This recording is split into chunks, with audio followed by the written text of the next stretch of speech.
Autoanalizándose, Freud llegó a uno de los más lacerantes descubrimientos: el complejo de Edipo. Según este concepto, todos los niños pasan por una fase conflictiva en las relaciones con sus padres, y a escala reducida, su historia es la del rey Edipo, inmortalizada por Sófocles.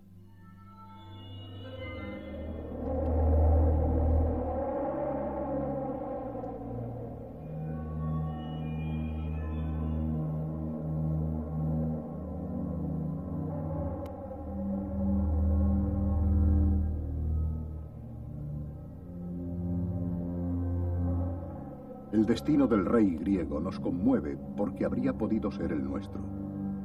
El oráculo pronunció la misma maldición sobre nosotros antes de nacer. Quizás nuestro hado sea el de dirigir el primer impulso sexual hacia nuestra madre y el primer odio y deseo homicida contra nuestro padre.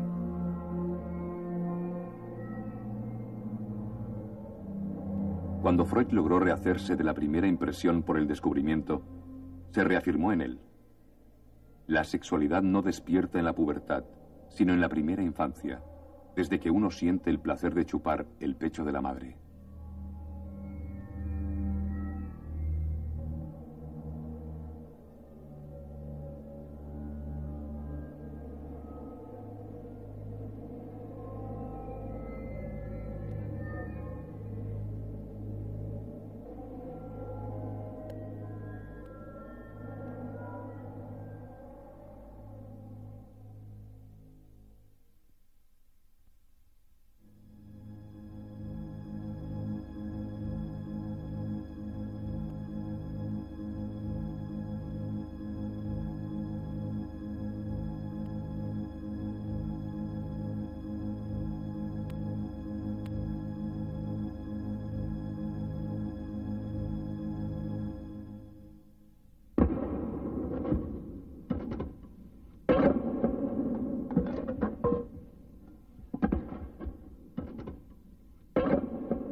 Se veía a Freud como un anticristo, como un hombre que no tenía nada por sagrado, que veía tras la inocencia del niño al hombre primitivo, al instinto y al sexo, en la paz de la familia el incesto y el parricidio, y en los sueños más cándidos los ardores de la sangre.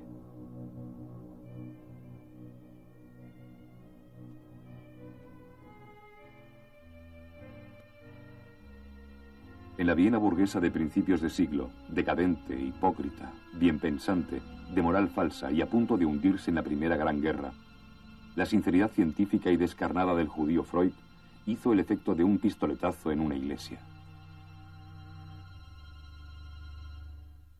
En 1920, con Más allá del principio del placer, Freud introdujo el concepto de instinto de muerte.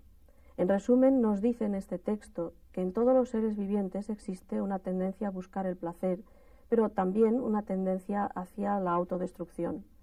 Construye así su última teoría sobre las pulsiones, en donde, frente a los impulsos tendentes a la vida, se contraponen los que tienden a reducir las tensiones, devolviendo al ser vivo al estado inorgánico. Posiblemente la pérdida de su hija Sophie y los acontecimientos de la guerra durante aquellos últimos años influyeron en que Freud asignara dimensiones importantes a la agresión. Dentro del concepto de pulsión de muerte también se encuentran tanto los impulsos que tienden a la autoagresión, que serían los que aparecerían primariamente, como los dirigidos hacia el exterior en forma de heteroagresividad. La comprensión de la dualidad pulsional vida-muerte es fundamental para la práctica psicoanalítica. La forma con que se afronten o se resuelvan estos conflictos podrá llevar a actividades creativas o bien al impasse de una situación patológica.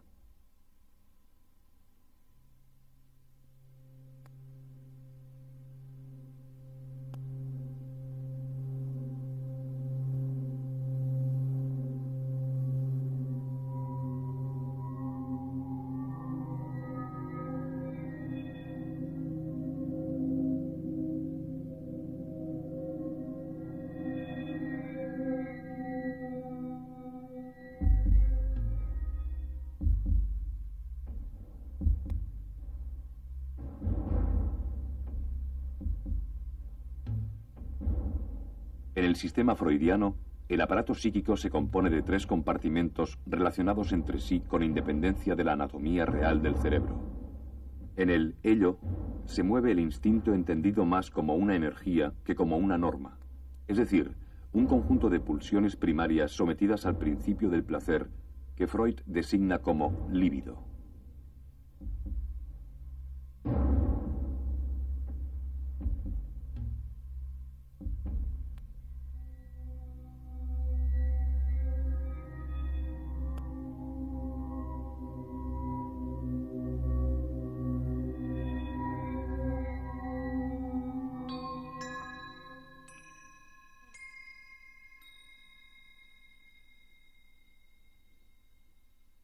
En el superyo encontramos el conjunto de prohibiciones morales interiorizadas, debidas a las presiones sociales que imponen al individuo un sentido ético, unas metas y unos ideales.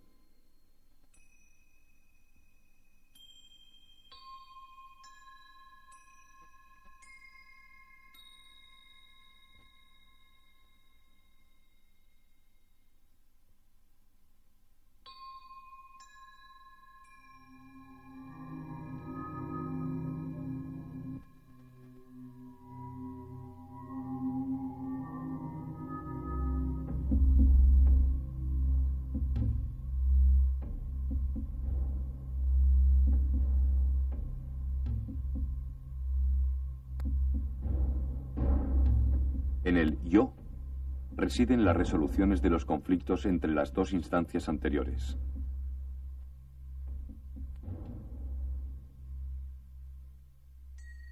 Dotado de conciencia, el yo selecciona y controla las exigencias de la psique primitiva. De hecho, se trata de un sistema de adaptación a la realidad y es donde se hacen ostensibles los desajustes de comportamiento, la regresión, la neurosis, las enfermedades psicosomáticas, etc., fruto de la lucha y el desequilibrio entre el instinto en bruto y la conciencia moral.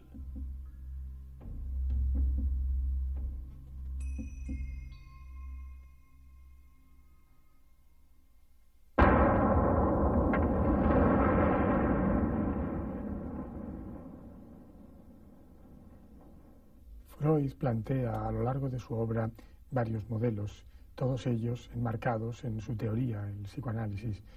En un primer momento plantea el modelo consciente-inconsciente, posteriormente plantea el modelo de las relaciones impulso-objeto, que posteriormente ha sido desarrollado por numerosas escuelas psicoanalíticas de las relaciones objetales.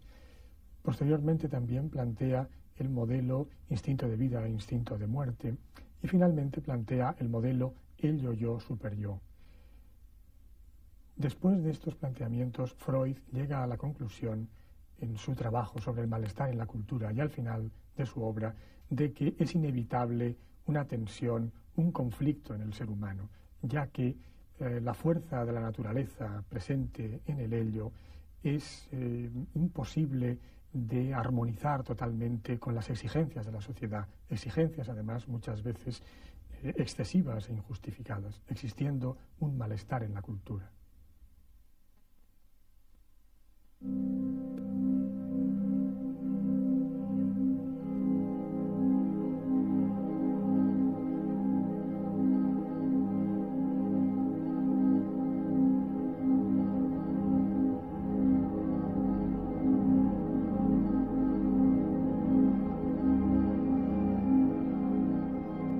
Después de recoger 1000 escepticismos y sarcasmos, un reducido número de discípulos de Freud comenzó a reunirse en su casa de la calle Bergasse número 19 los miércoles por la noche. Pronto aquel pequeño círculo fue ampliándose y en 1906 se formaba la Sociedad Psicoanalítica de Viena. 4 años más tarde, el interés por el psicoanálisis rompía fronteras. Un grupo de académicos de Zúrich aplicaba el método freudiano a los trastornos psiquiátricos. A la cabeza Eugène Bleuler y Carl Gustav Jung.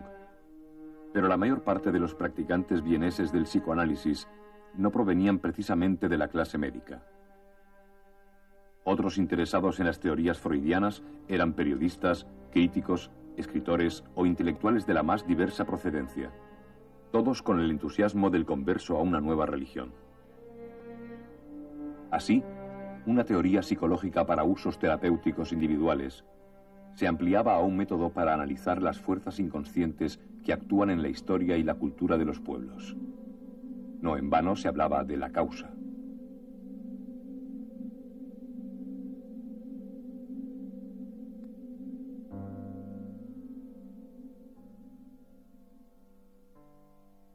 Jekyll introducía el psicoanálisis en la literatura polaca. Sachs establecía nexos con mitología, lingüística y religión. Rank examinaba la obra de los poetas bajo el nuevo prisma. Pfister aplicaba el descubrimiento a la pedagogía. Y todos ellos teorizaban al servicio del maestro admirado. No es extraño que una materia tan especulativa y empírica pronto generara nuevas heterodoxias y disidencias. Alfred Adler y más tarde Jung, los discípulos con más personalidad, rompieron con Freud cuando sus aportaciones diferían de las que el maestro consideraba básicas. Se podría decir que se afirmaban matando freudianamente al padre. A pesar de los indudables momentos de crisis y abatimiento, Freud fue siempre un hombre obstinado. En sus primeros años de investigación, luchó en busca de una aportación innovadora que le sacara del anonimato, y al hallar el camino, se dedicó en cuerpo y alma a su causa. Enfrentado a una parte de la medicina oficial que le negaba autoridad, aduciendo que sus conclusiones se basaban en un escaso número de casos clínicos, intentó mantener siempre el rigor científico y metodológico más estricto. Tengo que evitar todos los demonios que suelen atacar a los innovadores, y entre ellos, el tener que aparecer como un fanático incluso ante mis propios partidarios.